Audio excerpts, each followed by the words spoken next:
औज़ुबिल्लाहिमिनश्शैतानिर्रजीम बिस्मिल्लाहिर्रहमानिर्रहीम। नाज़रीन, मैं हूं आपका मेज़बान ताहिर राव और हाइड पार्क में आपको खुशामदीद कहता हूं। नाज़रीन, पिछले दिनों 2-3 दिन से, एक हफ्ते से इंडिया में जो किसानों की मूवमेंट जो पिछले 2 महीने से बेसिकली चल रही थी, 1 महीने से, तो वो बड़ी वायलेंट हो गई और उन्होंने दिल्ली में जाके लाल किला पे झंडा लहरा दिया। तो वो कुछ लोग कह रहे हैं किसानों का झंडा है और कुछ लोग कह रहे हैं कि जी वो खालिस्तान का झंडा उन्होंने लहरा दिया। और लेकिन काफ़ी ज़्यादा उनकी एक मूवमेंट बड़ी ऑर्गेनाइज और पिछले काफ़ी दिनों से, महीने 2 महीने से चल रही थी और बड़ी मुनज़्ज़म किस्म की उनकी जो जद्दोजहद थी और उनका जो प्रोटेस्ट चल रहा था। लेकिन वो एकदम से अचानक वायलेंट हो गया, उसमें डिफरेंट ग्रुप्स बन गए, इस तरह की इत्तलात भी आई। लेकिन सबसे दिलचस्प बात ये है कि पाकिस्तान में इसका बड़ा, जब वो एक वायलेंट हुआ और उन्होंने लाल किला पे जाके झंडा लहराया और इधर ट्रैक्टरों की वो नजर आया कि वो कर रहे हैं और पुलिस के साथ क्लैशेस हो रहे हैं, तो बड़ा एक जुबिलेंट किस्म का जो है ना एक रिएक्शन आया।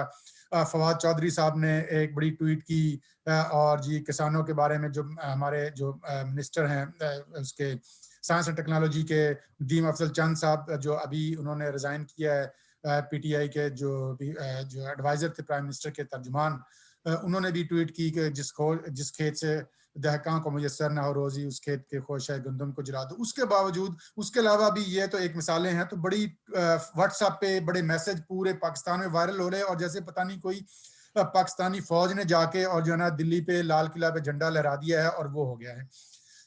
एक तरफ तो हम इंडिया के बारे में, जो किसानों की मूवमेंट के बारे में इतने जुबिलेंट हैं, इतने खुश हैं और इतने नारे लगा रहे हैं। दूसरा, पाकिस्तान में पिछले साल भी जो किसान इत्तेहाद ने जो मार्च किया था लाहौर में, उसमें जो है ना बड़ा उन्होंने पुलिस ने, पंजाब पुलिस ने बड़ा तशद्दुद किया उन पे, केमिकल की जो है ना पानी से उनको डिस्पर्स किया लोगों को, उन पे उन्होंने प्रेशर से, और उसको तो वीडियो भी आ गई थी कि वो पुलिस चीफ उनको कह रहे थे कि इन पे जो है ना केमिकल वाला पानी डालें, और उसके अलावा शदीद जख्मी हुए। ये तो एक एग्जाम्पल है। इसी तरह उकाड़ा फार्म की मिलिट्री फार्म में जो उनके रूहे रवां थे, जो उनके लीडर, उनको सजा हो गई और 7 साल वो जो है जेल में रह के बेचारे काट के आए हैं बाहर। तो उसके अलावा पाकिस्तान में एक बड़े मसाइल हैं किसानों के। अभी कभी उनको डीएपी की जब जरूरत होती है, उसको डीएपी शॉर्टेज होती है, यूरिया की जब जरूरत होती है, यूरिया शॉर्टेज हो जाती है। किसान कपास का जो है वो रेट सही नहीं मिलता, गंदम का रेट सही नहीं मिल रहा। वो कहते हैं जी कि सब्सिडाइज प्राइस पे खरीदा जाता है उनको जो और लेकिन इनपुट उनका जो सारा का सारा जो इंटरनेशनल रेट्स पे उनको लिया जाता है, टैक्सेस लगाए जाते हैं। तो हजार मसाइल हैं। तो ये मुझे लगता है कि कोई बेगानी शादी में अब्दुल्ला दीवाना वाली बात है कि हम इंडिया पे तो वो वाह जी वाह कर रहे हैं और अपने किसानों को कुचल रहे हैं। तो इस सूरत हाल पे हम क्या वाकई एक सही पाकिस्तान के जो लोगों में रद्द-ए-अमल आया है, इंडिया की मूवमेंट को हमें सपोर्ट करना चाहिए क्योंकि किसानों की मूवमेंट है, या जस्ट ऐसे ही हम इंडिया की बुग़्ज़े इंडिया में हम उसको कर रहे हैं और अपना खुद पुरसाने हाल नहीं है? इस बात पे बात करने के लिए हमने आफ्ताब मोहम्मद गुराया साहब को दावत दी आज अपने प्रोग्राम में। तो मैं खुशामदीद कहता हूँ और गुराया साहब, आपको बहुत-बहुत खुशामदीद प्रोग्राम में। जी, बहुत शुक्रिया आपका। तो जैसे मैंने बात जितना मैंने तमहीद में मैंने अपने सारे सवाल और वो पूछ लिए हैं, अपनी स्टेटमेंट दे दी हैं, तो मैं ओवर टू यू। तो मैं बाद में आपसे इतने बार-बार सवाल और इंटरप्ट नहीं करूँगा। तो आप बताइए कि यह अब्दुल्ला दीवाना है बेगानी शादी में, या कुछ वाक़ई that is the appropriate reaction? जी, एग्ज़ैक्टली आपने सारी सिचुएशन बड़ी खोल के रख दी और वाक़ई आपने सारे क्वेश्चंस जो आपने पूछने थे वो सारे ही आपने बयान कर दिए। चलें मैं इसको वन बाय वन इसको बताने की कोशिश करता हूँ। सबसे पहले तो ये जो इंडिया की किसान मूवमेंट है उस पे बात करते हैं ना, कि आप ये देखें कि 1 महीना हो गया 1 महीने के लगभग हो गया किसानों को एहतजाज करते हुए इंडिया में। तो देखें कितना तशद्दुद उसके ऊपर इंडिया की गवर्नमेंट ने किया है, कितने किसान उन्हें मार दिए हैं। हाँ, जो हम खुश हो रहे हैं कि जी मूवमेंट चल रही है, आप ये तो देखें कि 1 महीना हो गया वो एहतजाज कर रहे हैं। वो वायलेंट भी हुई तहरीक उनकी, ठीक है? लाल किले पे भी उन्होंने अटैक किया, लेकिन कितने किसान उन्होंने मारे, कितने उन्होंने केमिकल मिले, पानी फेंके। आपको याद होगा कि 2 महीने पहले, 2 ढाई महीने पहले जब किसान बोर्ड के अंडर लाहौर में जो एहतजाज हुआ था, तो 2 दिन सिर्फ वो एहतजाज हुआ था और जी। तीसरे दिन इन्होंने केमिकल वाला पानी फेंक के तो 1-2 एक किसान को शहीद भी किया था।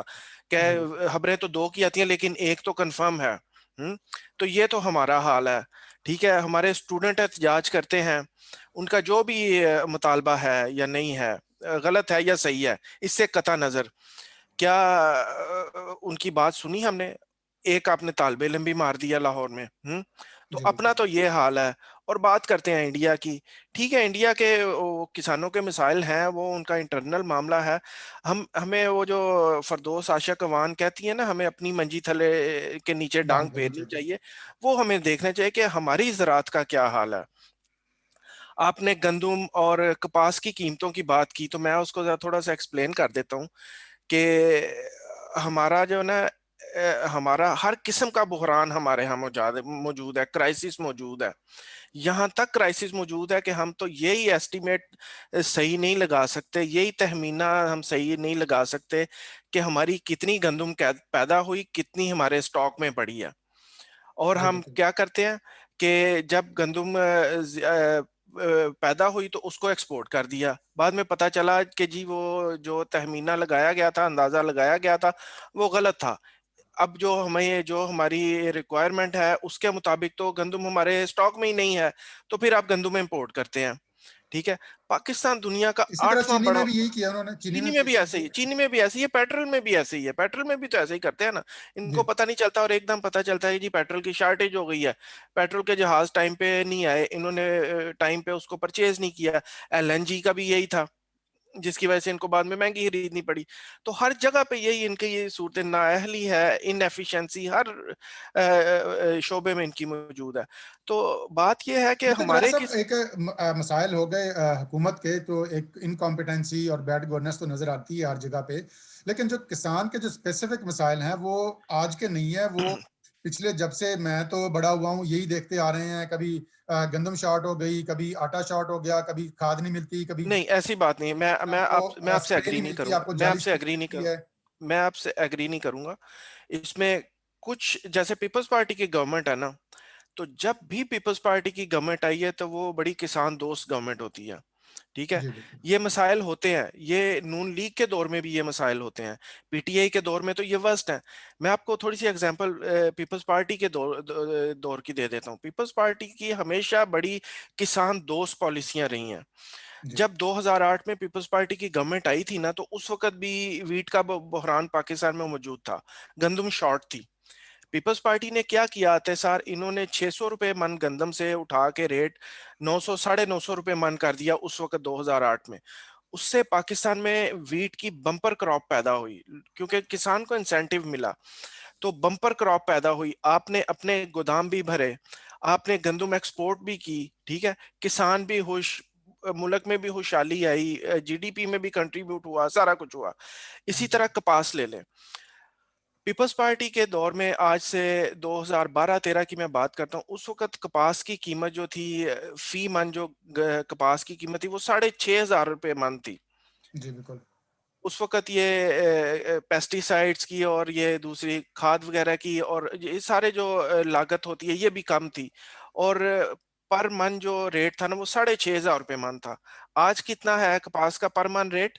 फी मन रेट 3,300 रुपये मन, इतने सालों के बाद।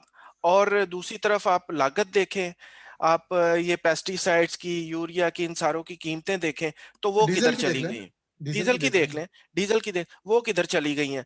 और कपास का तो ये हाल हो गया, कपास का काश्तकार तो मर गया। जी पिछले बिल्कुल। 2 साल से कपास की 100% जो क्रॉप है ना, वो खराब हो रही है। हम्म। वजह क्या है कि जो आपके पेस्टिसाइड्स हैं वो स्टैंडर्ड के नहीं है। वो जाली तेला की और वजह से। सफेद मक्खी का जो उसके मसाइल होते हैं, वो फसल को खराब कर देते हैं। इस साल सिर्फ 30% जो है ना कपास की फसल हुई है। तो किसान जो है वो तो मर गया है, उसका तो वो कर्जदार हो गया है।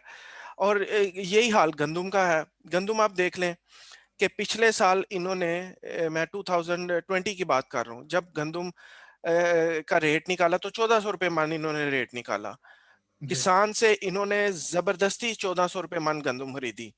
और जब किसान से गंदुम खरीद ली, तो गंदुम का रेट एकदम 2,200, 2,300, 2,500, 2,700 तक चला गया। हम्म। ठीक है, और ये जबरदस्ती इन्होंने किसानों से गंदुम खरीदी। और उनके किसानों के पास उनके ज़ाती इस्तेमाल की गंदम भी नहीं इन्होंने रहने दी और खरीदी 1400 रुपए मन पे और बाद में गंदम 2500 तक गई। अच्छा, ये बात। उसके बाद जो बात है कि ये इन्होंने गंदम की जो खरीदारी का जो हदफ है, वो सिवाय सिंध के किसी सूबे ने पूरा नहीं किया। जी नतीजा क्या हुआ? गंदम आपकी शॉर्ट हो गई, गंदम आपने बाहर से मंगवाई। आप अपने किसान को 1400 रुपए मन नहीं देते, बाहर से आप 2000 रुपए से भी मन से ज्यादा की गंदम खरीदते हैं और महंगी गंदम खरीदते हैं और आगे महंगा आटा 75 रुपए किलो आटा गरीब आवाम को खरीदना पड़ता है। और ये सूरत हाल है। ये मैंने कंपैरिजन आपको बताया पीपल्स पार्टी की गवर्नमेंट का और जी करंट बिल्कुल। गवर्नमेंट का। और इस साल भी यही हाल रहा है। ये अभी 2 महीने पहले जो किसानों ने एहतजाज किया था लाहौर में, वो भी गंदम की कीमत पे ही कर रहे थे ना, जी बिल्कुल।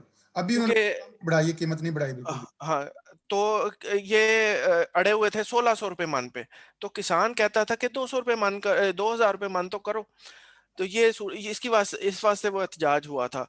तो सिंध अच्छा हुकूमत डॉक्टर ने वो अपने गुरार साहब 2000 ये है रुपए कि मन लेट मी मैं भी कंप्लीट दैट लेट मी जी, कंप्लीट दैट जी, तो सिंध हुकूमत ने 2000 रुपए मन गंदम का रेट निकाल दिया।